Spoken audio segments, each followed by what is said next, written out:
Cadaver available ആണോ എന്നൊന്ന് check ചെയ്തേക്കണേ. ഇത് നിങ്ങൾ കേട്ടിട്ടുണ്ടോ? വിദേശ രാജ്യങ്ങളിൽ MBBS പഠിക്കാൻ പോകുന്ന സമയത്ത് അവിടുത്തെ കഡാവറിൻ്റെ അവൈലബിലിറ്റി ഒന്ന് നോക്കണേ എന്ന് പലരും പറയാറുണ്ട് നമ്മളോട്. എന്താ ഈ കഡാവർ എന്ന് പറഞ്ഞു കഴിഞ്ഞാൽ ശവശരീരം അഥവാ ഡെഡ് ബോഡിയാണ് നമ്മൾ കഡാവർ എന്ന് പറയുക. എന്തിനാണ് ഈ കഡാവറിൻ്റെ അവൈലബിലിറ്റി നോക്കുന്നത്? നമ്മൾ MBBS പഠിക്കുന്ന സമയത്ത് നമ്മൾ ഈ ഇൻറ്റേർണൽ ഓർഗൻസ് ഒക്കെ വ്യക്തമായി നമുക്ക് മനസ്സിലാകണമെങ്കിൽ, അല്ലെങ്കിൽ അതൊക്കെ ഡൈസെക്റ്റ് ചെയ്ത് പഠിക്കണമെങ്കിൽ നമുക്ക് ഒരു കഡാവർ വേണ്ടേ?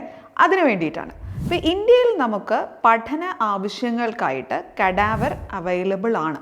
പക്ഷേ എല്ലാ വിദേശ രാജ്യങ്ങളിലും കഡാവർ ഇല്ല.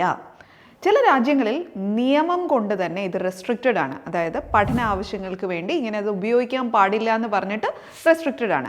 ഇനി ചില സ്ഥലങ്ങളിൽ നമ്മൾ നോക്കുകയാണെന്നുണ്ടെങ്കിൽ അവൈലബിൾ ആണ്. പക്ഷേ ആ അവൈലബിൾ ആയിരിക്കുന്ന കഡാവർ ഫോർമാലിനിട്ട് ഒരുപാട് നാൾ അങ്ങനെ ഇട്ട് വെച്ചിട്ട് നമുക്കതിൽ നിന്ന് കാര്യമായിട്ടൊന്നും പഠിക്കാൻ പറ്റില്ല എന്ന അവസ്ഥയിലാണുള്ളത്. അപ്പോൾ ഈ കഡാവറിൻ്റെ അവൈലബിലിറ്റി നമ്മൾ വിദേശത്ത് MBBS പഠിക്കാൻ പോകുമ്പോൾ എത്രമാത്രം ശ്രദ്ധിക്കണം എന്നുള്ളതാണ് ഞാൻ ഈ വീഡിയോയിൽ പറയാൻ പോകുന്നത്.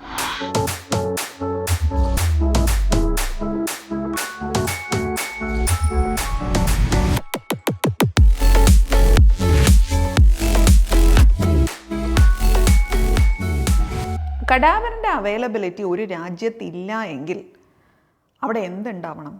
വെർച്വലി എങ്കിലും നമുക്ക് ഡൈസെക്റ്റ് ചെയ്ത് പഠിക്കാൻ പറ്റുന്ന തരത്തിലുള്ള അനാറ്റമിക്കൽ മോഡൽസ് ഉണ്ടാവണം. അത്തരത്തിലുള്ള സ്റ്റിമുലേഷൻ ലാബുകൾ ഉണ്ടാവണം. ടെക്നോളജി നന്നായിട്ടങ്ങ് വളർന്നിട്ടുണ്ട്.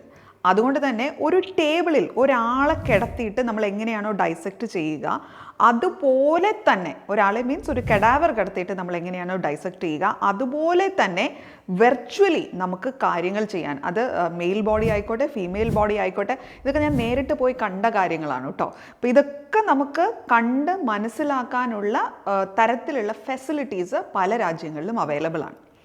കഡാവർ ഇല്ല എങ്കിൽ ഇതെങ്കിലും വേണം. ഇനി കഡാവറും ഇല്ല, ഇത്തരത്തിലുള്ളൊരു ഫെസിലിറ്റിയും ഇല്ല, അങ്ങനെയാണ് എങ്കിൽ ആ രാജ്യത്ത് പഠിച്ചിട്ട് വല്ല കാര്യമുണ്ടോ? നിങ്ങൾ തന്നെ ഒന്ന് ആലോചിച്ച് നോക്ക്. ഇതിൽ രണ്ടിൽ എന്തെങ്കിലും ഒന്നെങ്കിലും അവിടെ ഉണ്ടാവണ്ടേ? ഇത് നമ്മൾ ശ്രദ്ധിക്കണം. അല്ലാതെ ഒരു രാജ്യത്ത് കഡാവർ അവൈലബിൾ അല്ല എന്നുള്ളത് കൊണ്ട് മാത്രം ആ രാജ്യം MBBS പഠിക്കാൻ മോശമാണ്, അങ്ങടേക്ക് പോവുക ചെയ്യരുത്, അങ്ങനെ ചിന്തിക്കേണ്ട. ഞാൻ ഈ പറഞ്ഞതുപോലെ നിങ്ങളൊന്ന് ആലോചിച്ച് നോക്കൂ. ഒന്നുകിൽ കഡാവർ ഉണ്ടോ, അതല്ല എങ്കിൽ ആ കഡാവർ ഇല്ലാത്തത് കാരണം അത് പഠിക്കാനുള്ള ബാക്കി എന്ത് കാര്യങ്ങളാണ് അവിടെ അവൈലബിൾ ആയിട്ടുള്ളത്. അത്ര കണ്ട് ടെക്നോളജി വളരാത്ത ഒരു രാജ്യമാണ് എങ്കിൽ അവിടെ പോയാൽ നിങ്ങൾ കാര്യമായിട്ട് കാര്യങ്ങളൊന്നും പഠിക്കാതെ തിരിച്ചു പോകേണ്ട ഒരു സിറ്റുവേഷനിലേക്ക് എത്തും. അപ്പം ഇത് നിങ്ങൾ വ്യക്തമായിട്ട് ഒന്ന് അന്വേഷിക്കണം. കാരണം ഈ ഒരു വീഡിയോ ഞാൻ ചെയ്തതിന് കാര്യം എന്താണെന്ന് അറിയോ? ഒരുപാട് കുട്ടികൾ എൻ്റെ യൂട്യൂബ് വീഡിയോകളിൽ താഴെ കമൻറ്റ് ചെയ്യുന്നുണ്ട്, ഈ കഡാവർ അവൈലബിലിറ്റി നമ്മൾ ശരിക്കും ശ്രദ്ധിക്കണോ, അതില്ലാന്നുണ്ടെങ്കിൽ പ്രശ്നമാവുമോ എന്നുള്ളതൊക്കെ. അപ്പോൾ അതുകൊണ്ടാണ് ഞാൻ ഇങ്ങനൊരു വീഡിയോ ചെയ്യാമെന്ന് വിചാരിച്ചത്. നിങ്ങൾക്ക് കാര്യങ്ങൾ പറഞ്ഞ് മനസ്സിലാക്കാൻ വേണ്ടിയിട്ട്. കാര്യം ക്ലിയർ ആയി എന്ന് വിചാരിക്കുന്നു. ഇതിനെക്കുറിച്ച് എന്തെങ്കിലും സംശയം ഉണ്ടെങ്കിൽ ഏത് സമയം വേണമെങ്കിലും നിങ്ങൾക്ക് കാംബ്രിയ അഡ്മിഷൻസിനെ കോൺടാക്റ്റ് ചെയ്യാവുന്നതാണ്. Keep going. Happy learning.